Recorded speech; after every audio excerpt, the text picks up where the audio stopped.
Baada ya mfalme Nimrod kufariki, mkewe aliyeitwa Semiramis inadaiwa alibeba mimba nje ya ndoa. Ili kuficha kitendo hicho cha mke wa mfalme kubeba mimba wakati mume wake amefariki, akatunga uongo kuwa mume wake hakufa ila alibadilika kuwa jua. Hivyo mionzi ya jua wanayoiona ndiyo iliyomdunga mimba. Na kulingana na maelezo yake akasema roho za mume wake ambaye ni Nimrodi ziliweza kumvisit ama kumkujia nyakati za usiku, na akawa ni mjamzito, na sasa amebeba ujauzito wa mtoto ambaye atakuwa ni mtawala wa ule utawala. Hapo sasa ndipo kiini cha Krismasi ama sikukuu inayotambulika sana kama Krismasi, na akazaliwa mtoto wa kiume. Ken Kim anasema imani yao ilienda mbali zaidi hadi kuamini kuwa tendo la Semiramis kuzaa na Mungu jua yeye pia ni Mungu mke, na mtoto wao Tammuz akaitwa Mungu mwana. Kuanzia kipindi hicho, wapagani wa Babeli waliiweka tarehe 25 mwezi wa 12 kuwa sherehe kubwa ya kuzaliwa kwa Mungu mwana Tammuz. Yeremia 10 mstari wa 2 hadi mstari wa 5 utakuta kwamba zile sherehe zilikuwa zinafanyika wakati ule, na kwamba Biblia inasema ya kwamba walikuwa wanakata mti msituni, unapambwa na fedha na dhahabu, alafu wanaanza kuabudu. Kwa kuwa Biblia haina maelezo yoyote juu ya Wakristo kusherehekea sikukuu ya Krismasi, inabidi turudi kwenye historia ya kanisa ambayo inaweza tu kuthibitishwa na vitabu vya kumbukumbu za kanisa lililofanya mabadiliko hayo. Tutakumbuka kuwa baada ya Yesu kufufuka na kupaa kwenda mbinguni, mitume walipata misukosuko mikubwa juu ya kupeleka Injili katika mataifa yaliyokuwa na desturi za ibada ya kipagani. Moja ya desturi za ibada kinzani ilikuwa desturi ya ibada za kipagani za dola ya Rumi. Wasomi wa historia wanasema baada ya miaka mingi kupita, karibia zaidi ya miaka 300, mfalme Konstantino wa dola ya Kirumi aliyekuwa na abudu jua aliokoka na kuwa Mkristo, lakini hakutaka kuacha desturi za ibada za kipagani na kuifanyia sherehe miungu yake. Hivyo akaamuru sherehe ya kuzaliwa Mungu mwana Tammuz iendelee kusherehekewa, ila Wakristo waambiwe kuwa ni siku ya kuzaliwa Yesu Kristo. Wakati huo ulikuwa ni utawala wa Emperor Constantine, ndiye alikuwa the Emperor of Rome. Wakati huo mambo ilikuwa ni kanisa inajumuisha pamoja na pia masuala ya kisiasa kidogo.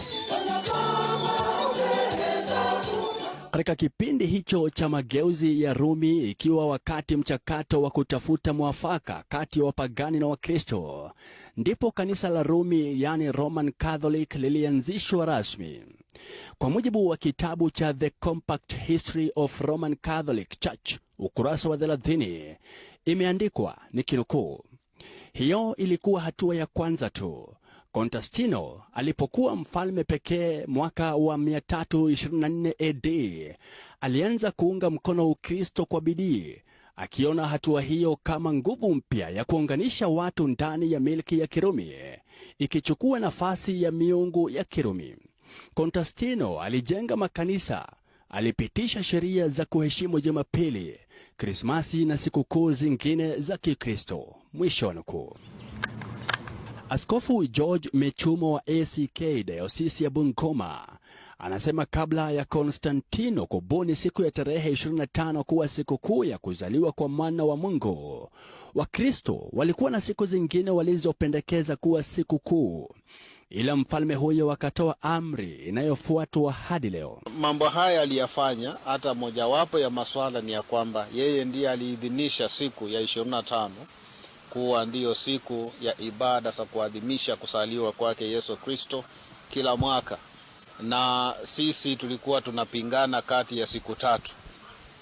Kulingana na utafiti ni ya kwamba walikuwa wanafuata jua linachomoka na kuweza kutua wakati gani. Sana sana tarehe hiyo ilitulenga kama tarehe 25 au tarehe 27 au tarehe 6 mwezi wa Januari.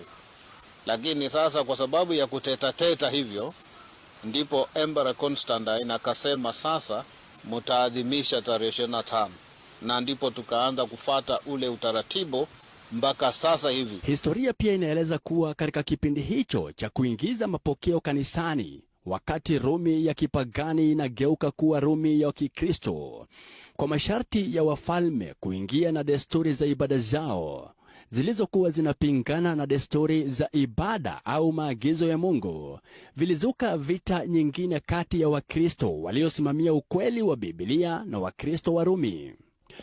Inaaminika kuwa mti wa Krismasi unaotumika leo katika maadhimisho hayo pia ulitumiwa na wapagani wa kale katika maadhimisho ya siku ya kuzaliwa Tammuz wa Babeli na kuzaliwa upya kwa jua katika kipindi cha solistasi ya majira ya baridi.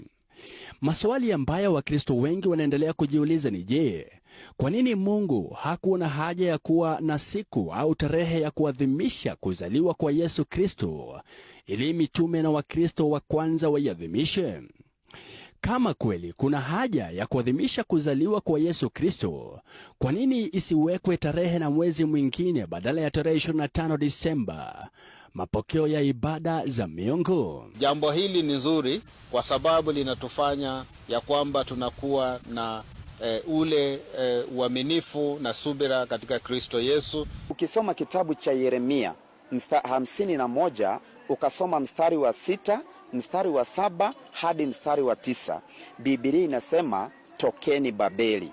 Tokeni Babeli. Sasa hivi hatuwezi kwamba huwa tunaambiwa tutoke katika mji wa Babylon.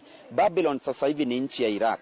Hakuna binadamu wanaambiwa watoke kule, lakini wanaambiwa watoke kwenye ile ibada, ikiwemo sasa kuanzishwa ama ibada ya Krismasi ambayo iko na asili ya ibada ya sanamu. Nabii Isaya alivuviwa kuandika katika Isaya 58 mstari wa 1, nikinukuu: piga kelele usiache, paza sauti yako kama tarumbeta, wahubiri watu wangu kosa lao, na nyumba ya Yakobo dhambi zao.